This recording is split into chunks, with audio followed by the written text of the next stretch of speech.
everybody. It's August of 2019, and have we got relationship activity for you this month? We're going to have a full moon in the middle of the month on the 15th, and as you can see, Venus is right here with the sun in the same degree as the sun opposed the moon, which is always true for a full moon, right? But then we also have Vesta over here in the very same degree. And if this wasn't enough, we've got Juno present and Mars present.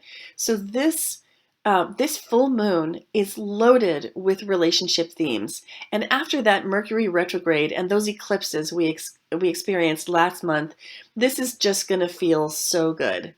Natha, what are your thoughts about this full moon and this relationship activity? Yeah, well, it's really interesting that almost all of the relationship heavy hitters, as I like to call them in the chart, are making connections here to this moon. So when we're talking about relationship themes, you're probably going to notice that they're going to present in, one of three ways. Let's just generalize. So Venus brings us the love and the romance and the sort of juiciness, and Mars can do that too.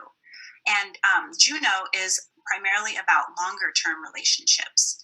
And then we have Vesta, and Vesta relationships tend to be short and very impactful. They can be really healing. They oftentimes will bring up themes for us that need healing, that we can heal in a short time period with a partner. And so, take a notice in your life how this shows up for you, which relationship themes are being activated. And it could be a number of them being activated. It sort of depends on where you're at in your partnership, or whether you have a partnership. But just know that this is going to be a really informative full moon for you, because it's going to kind of set the stage for some of the way that you do relationship moving forward. And I know that Jamie has something really cool to explain astrologically that really doesn't happen that often, that's happening at this full moon. So Jamie, tell us about that.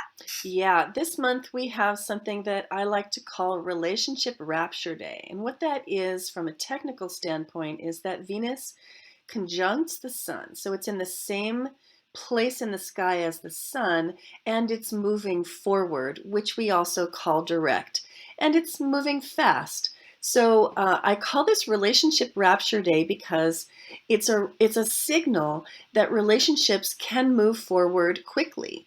We can engage with people with every hope and even expectation that the relationships we form now have got a certain momentum built right in.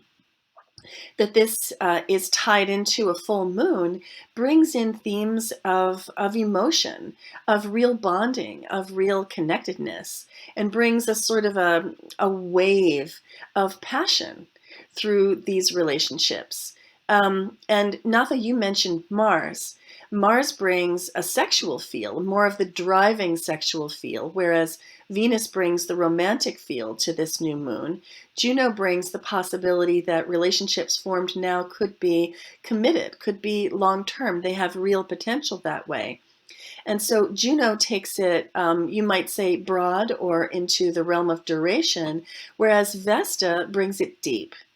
Vestal relationships are often very short, sometimes a single encounter, and that can be like a one-night stand, or it can be any other kind of relational experience that doesn't have to be sexual. Somebody that you meet, you have a one-time conversation with them, and something, is changed in you when you walk away from that. So Vesta brings that depth. Now, all of this is happening in the context of Venus's cycle, right? I mentioned that this is a conjunction of Venus, and it only happens about every year and a half.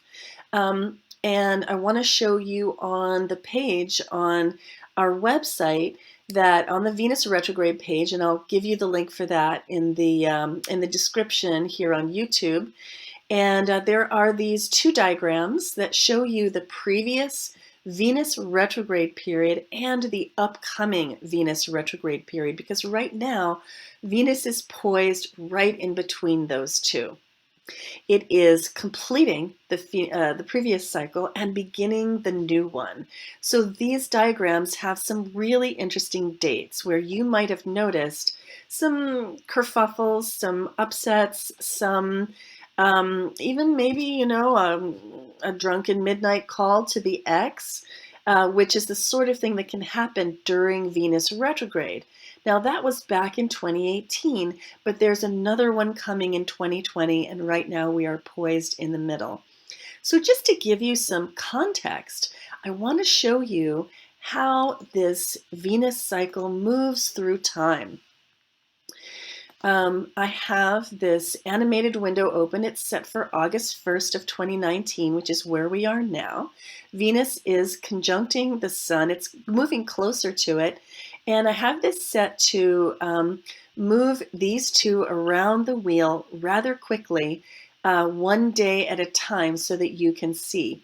Here's Venus approaching the sun. And I just want to slow it down and move it back so you can actually see. Here is the 12th of August, the 13th, Venus is approaching the sun still, the 14th, and look, Venus has hopped right over the sun. They've formed their conjunction, and now they continue, and Venus is off and away, moving further and further ahead of the sun. It'll reach a maximal distance of about 45 degrees, and then it will turn retrograde, and you'll see that happening. So here, as you can see, we've gotten to the end of 2019, moving into the beginning of 2020, and Venus is still moving ahead of the sun, and it's moving rather quickly. It's about to slow down and turn retrograde. I think it's going to do that in Leo. So let's just continue watching. You see the distance between them is increasing. It is approaching about that 45-degree mark. And there it is. It just went retrograde, and that happens just as that diagram says in the middle of May 2020.